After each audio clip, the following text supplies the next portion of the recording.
gobierno rico con pueblo pobre.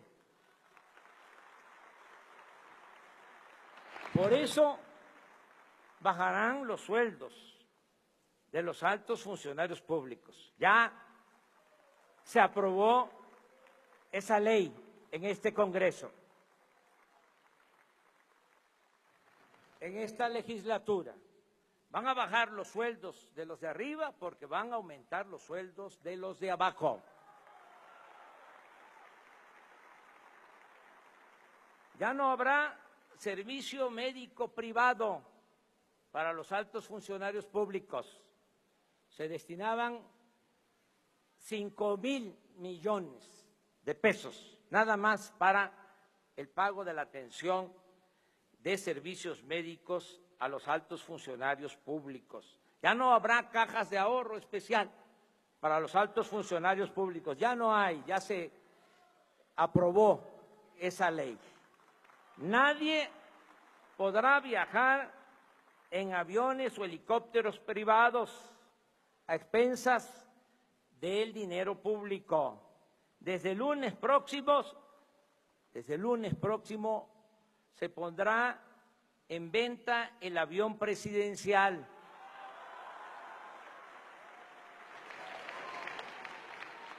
Y toda la flotilla de aviones y helicópteros para uso de altos funcionarios. El presidente de la República ganará el 40% de lo que recibía el presidente saliente. No habrá compras de vehículos para funcionarios. Se reducirá en 50% el gasto de publicidad del gobierno. Se van a disminuir las unidades administrativas en el país y no habrá oficinas del gobierno en el extranjero, salvo, por supuesto, las embajadas y los consulados.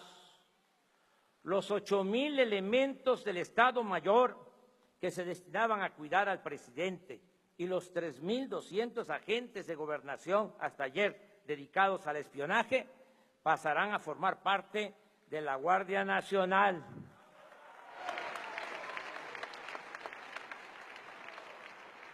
No viviré en Los Pinos y esa residencia oficial ya se abrió desde hoy al público y se integrará al bosque de Chapultepec para convertirse en uno de los espacios más grandes e interesantes del mundo para el arte y la cultura.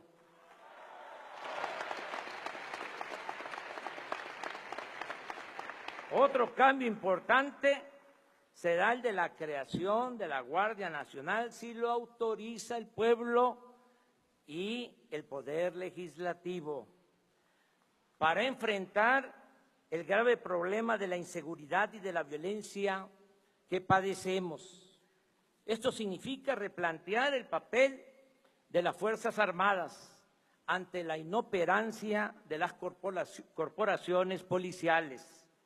Es indispensable aceptar que la Policía Federal, creada hace 20 años para suplir la labor de las Fuerzas Armadas en el combate a la delincuencia, es en la actualidad un agrupamiento de apenas 20,000 efectivos que carecen de disciplina, capacitación y profesionalismo. En cuanto a los agentes ministeriales y los cuerpos policiales estatales y municipales, se debe reconocer, sin generalizar, que muchos están movidos por la corrupción y no por el deber del servicio público, y que su descomposición los pone bajo el dominio de la delincuencia. El ciudadano mexicano en la actualidad está en estado de indefensión. No tenemos policías para cuidar a los ciudadanos.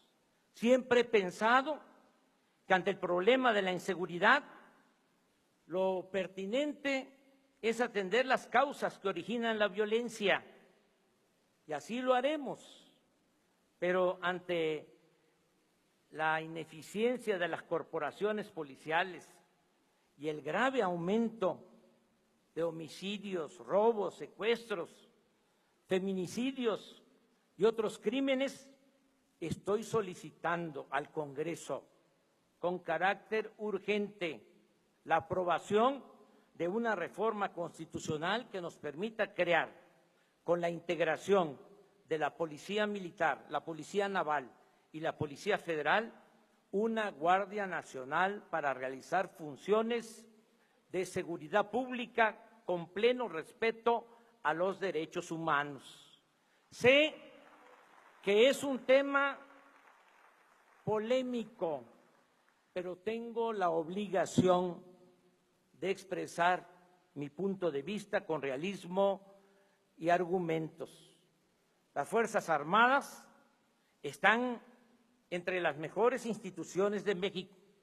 El Ejército Mexicano se constituyó en 1913 para enfrentar al gobierno usurpador de Victoriano Huerta. Se trata de un ejército revolucionario, surgido del pueblo y que desde entonces ha experimentado pocos quiebres en su unidad y disciplina. La última rebelión militar fue la del general Saturnino Cedillo en 1938-1939 y nunca el ejército mexicano ha dado un golpe de Estado a una autoridad civil. Su lealtad al gobierno y su falta de ambición por el poder económico y político tiene en buena medida su explicación, entre otros factores, en que el ejército mexicano no es un agrupamiento elitista, sino que siempre se ha nutrido del pueblo raso. El soldado es pueblo uniformado.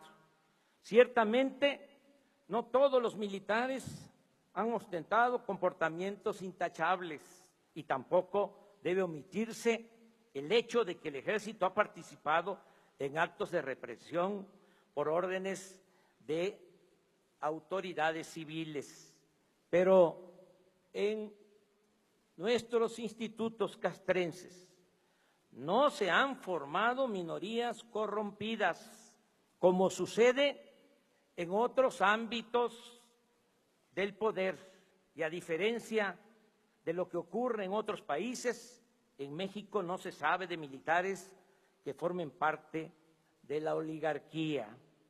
Además, es un hecho que el ejército cuenta con respaldo de la opinión pública. Es una institución que a lo largo de su historia ha mantenido su profesionalismo y ha sido eficaz, sin duda, en tareas de auxilio a la población en casos de desastre, en terremotos, inundaciones, huracanes, y ha prestado otros servicios a la comunidad. Las Fuerzas Armadas han hecho escuelas, tienen universidades, centros de investigación, poseen disciplina y espíritu de cuerpo, han mantenido su vocación nacionalista, y esto es muy importante, y nunca han estado subordinadas a ninguna hegemonía o fuerza extranjera. Lo mismo puede decirse de la Secretaría de Marina. Téngase en cuenta que esta dependencia se creó en 1940, cuando la original Secretaría de Guerra y Marina se dividió en dos instituciones. Así pues, el Ejército y la Marina pueden ser, previa preparación y capacitación para el respeto de los derechos humanos y mediante la aplicación de protocolos para el uso de la fuerza, las instituciones fundamentales para garantizar la seguridad nacional, la seguridad interior y la seguridad pública. Agrego que el Plan de Paz y Seguridad incluye la creación de 266 coordinaciones territoriales en el país, todos los días, desde las 6 de la mañana voy a presidir en Palacio Nacional la reunión del Gabinete de Seguridad en la cual recibiremos el parte o reporte de lo sucedido en las últimas 24 horas y tomaremos las medidas necesarias. Añado que según nuestras leyes, el titular del Poder Ejecutivo es el Comandante Supremo de las Fuerzas Armadas y reafirmo el compromiso de que el presidente de México nunca dará la orden de reprimir al pueblo ni será cómplice o encubridor de eventuales violaciones a los derechos humanos.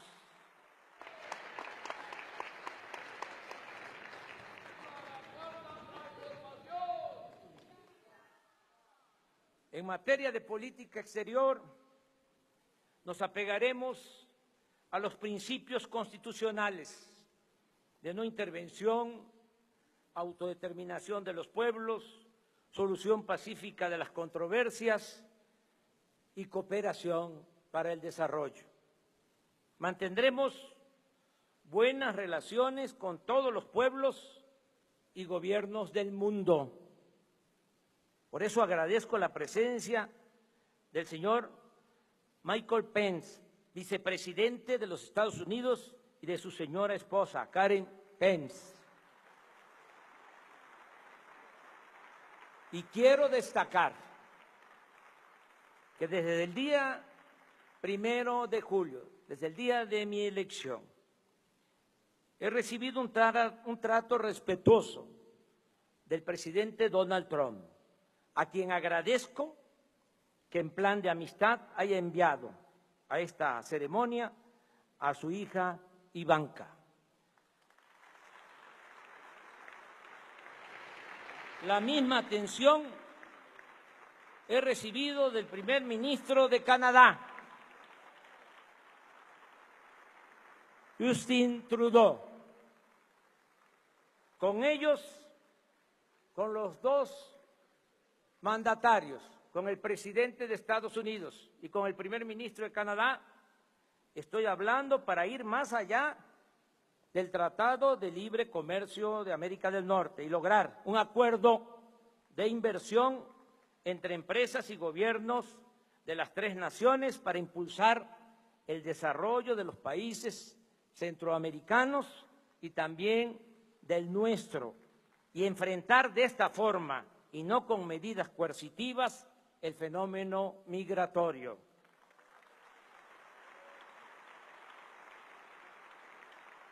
Me da mucho gusto contar con la presencia de presidentes de América Latina y del Caribe.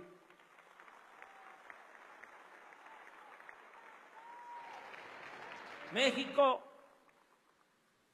no dejará de pensar en Simón Bolívar y en José Martí,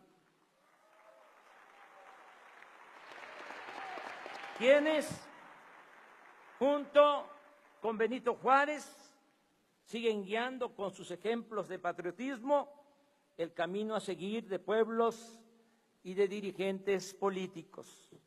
Gracias por estar aquí, Jimmy Morales Cabrera, presidente de la República Vecina de Guatemala.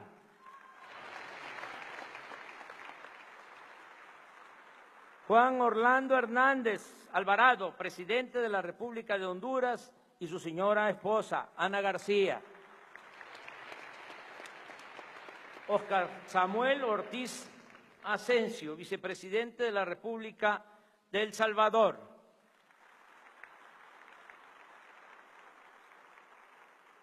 Colville Young, gobernador general también de nuestra vecina República de Belice.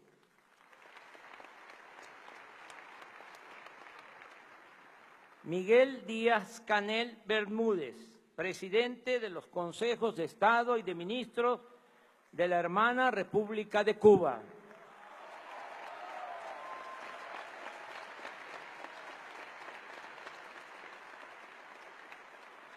Danilo Medina Sánchez, presidente de la República Dominicana.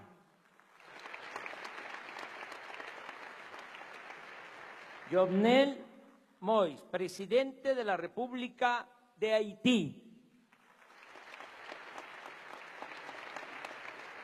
Iván Duque Márquez, presidente de la República de Colombia.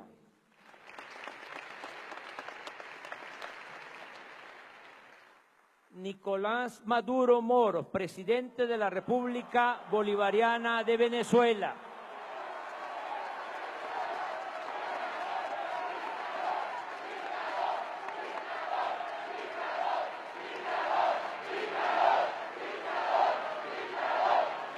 Lenín Moreno Garcés, amigo Lenin, presidente de la República de Ecuador, y su señora esposa, Rocío González.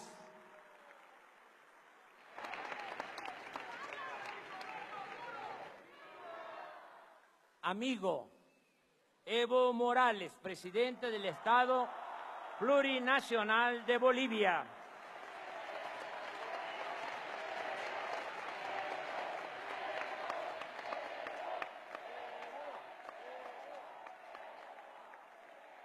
Martín Vizcarra Cornejo, presidente de la República del Perú.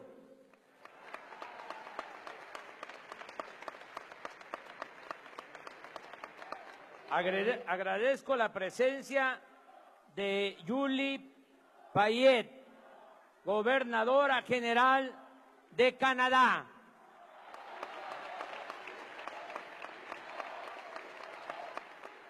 Brahim Ghali, presidente de la República Árabe Democrática Saharaui. De Kim Jong-nam, presidente de la República de la Asamblea Popular Suprema de la República Popular Democrática de Corea.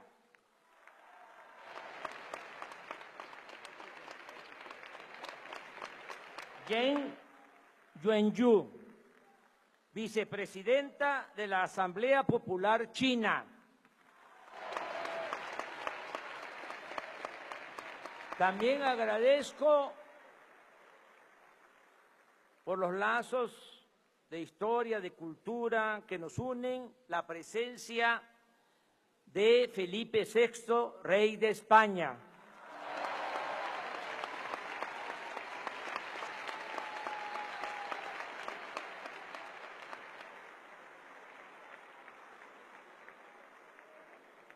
Del primer ministro Antonio Costa, de la República Portuguesa.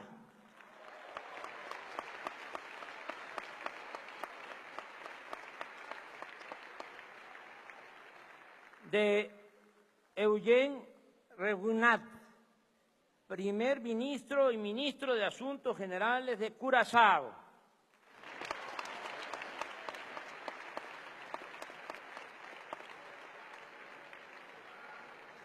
Ana Birchal, viceprimera ministra de Rumanía.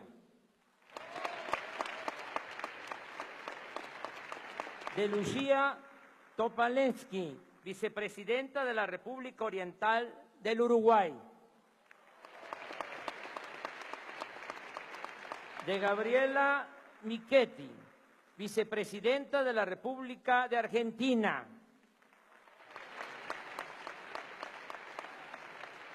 De Hugo Velázquez, vicepresidente de la República del Paraguay, y su señora esposa, Lourdes Samaniego.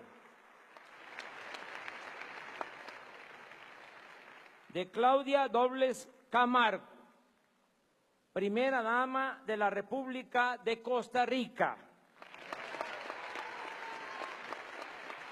Agradezco a muchos representantes de los organismos internacionales, de gobernadores, de autoridades de varios países.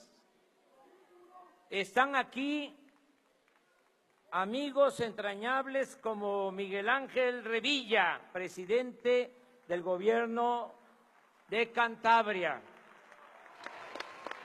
y su señora esposa, Aurora Díaz. Está nuestro amigo Jeremy Corbyn, miembro del Parlamento del Reino Unido, dirigente del Partido Laborista. Está también un embajador de la poesía y de la congruencia, Silvio Rodríguez, y su esposa, Niurka González.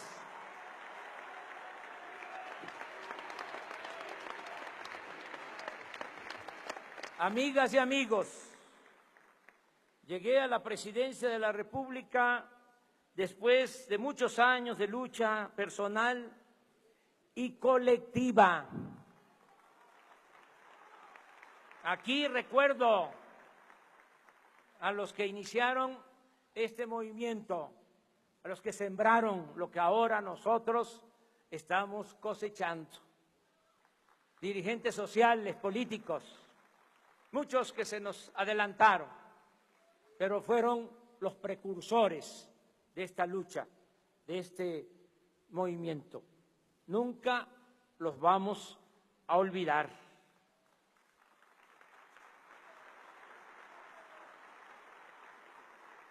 Llegamos después de muchos años y en mi caso, como en la mayoría de los que forman parte de este gran movimiento, sin dejar la dignidad en el camino,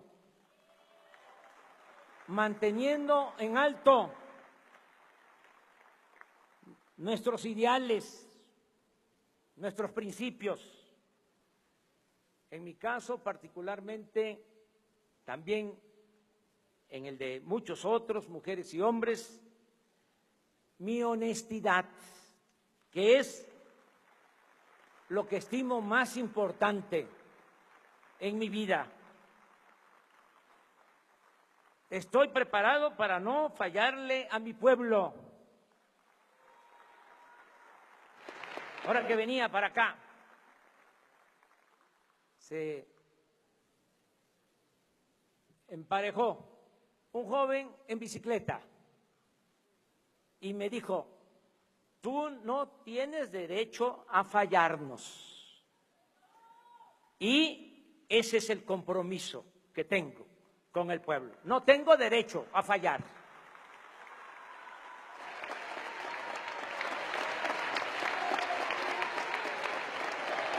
Nada material me interesa, ni me importa la parafernalia del poder.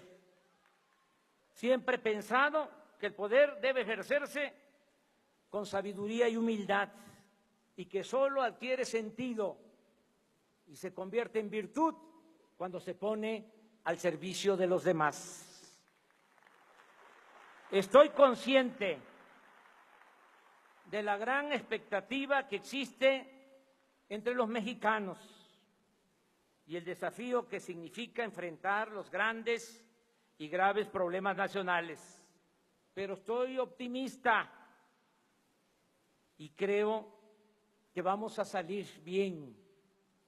Vamos a enfrentar bien los grandes y graves problemas nacionales, porque creo en el pueblo y en su cultura, la cultura del pueblo, de nuestro pueblo, las culturas de México, que siempre han sido nuestras salvadoras. Con nuestras culturas hemos enfrentado epidemias, terremotos, inundaciones, hambrunas, invasiones, guerras civiles, crisis económicas, epidemias, malos gobiernos y otras calamidades. Y siempre hemos resurgido con dignidad y con orgullo. La herencia de civilizaciones nos ha forjado como un pueblo tenaz y combativo, luchón, emprendedor, honesto, con una excepcional idiosincrasia de fraternidad, de amor al prójimo, de verdadera solidaridad. Nuestro pueblo no es flojo, no es perezoso, no es indolente, por el contrario, es de las sociedades más trabajadoras del mundo. Y ahí está el ejemplo de nuestros paisanos migrantes que por necesidad han ido a ganarse la vida a Estados Unidos y ahora están enviando a sus familiares 30,000 millones de dólares anuales. Esas remesas son la principal fuente de ingresos de nuestro país y el dinero de mayor beneficio social que recibimos del extranjero. México no es el cuerno de la abundancia que su silueta en el mapa pareciera evocar, pero aún así tenemos muchos recursos naturales: agua, petróleo, gas, yacimientos minerales, vientos, sol, playas. Contamos con bosques y selvas, con buenas tierras para la producción agropecuaria y forestal, y somos de los países con mayor biodiversidad en el mundo. Por eso estoy optimista.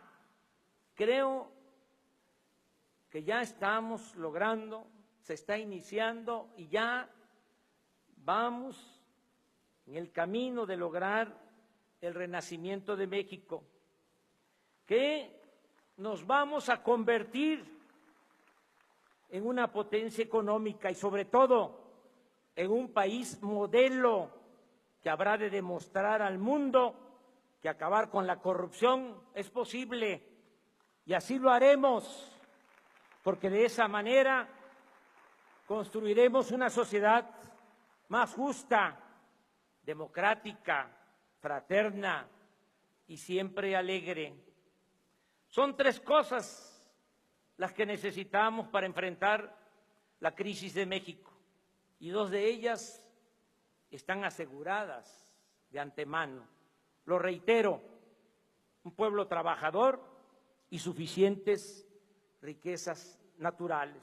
Pronto, muy pronto, tendremos lo tercero: un buen gobierno. Y en ese compromiso empeño mi honor y mi palabra. Gobernaré con entrega total a la causa pública. Dedicaré todo mi tiempo, mi imaginación, mi esfuerzo a recoger los sentimientos y a cumplir con las demandas de la gente.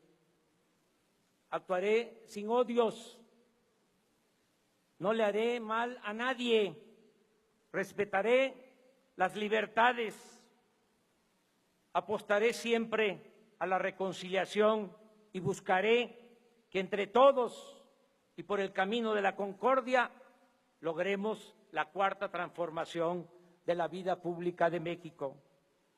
Por último, así como soy juarista y cardenista, también soy maderista y partidario del sufragio efectivo y de la no reelección.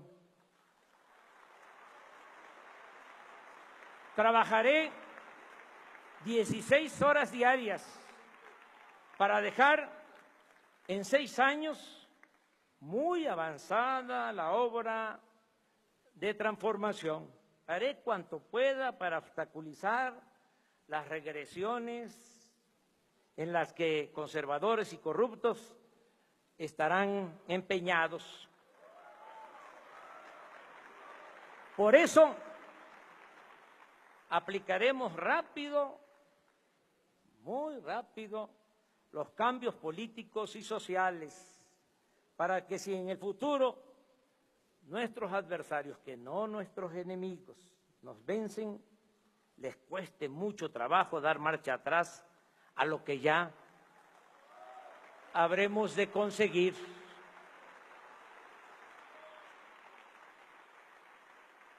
como dirían los liberales del siglo XIX, los liberales mexicanos, que no sea fácil retrogradar. Pero también dejo en claro que bajo ninguna circunstancia habré de reelegirme. Por el contrario, me someteré a la revocación del mandato, porque deseo que el pueblo siempre tenga las riendas del poder en sus manos. En 2 años y medio habrá una consulta y se les preguntará a los ciudadanos si quieren que el presidente de la República se mantenga en el cargo o que pida licencia, porque el pueblo pone y el pueblo quita. Y es el único soberano al que debo sumisión y obediencia. Acepto el reto y les invito a participar para celebrar juntas y juntos el esplendor y la grandeza futura de nuestro querido México. Gracias de todo corazón. ¡Que viva México! ¡Viva México! ¡Viva México! ¡Viva!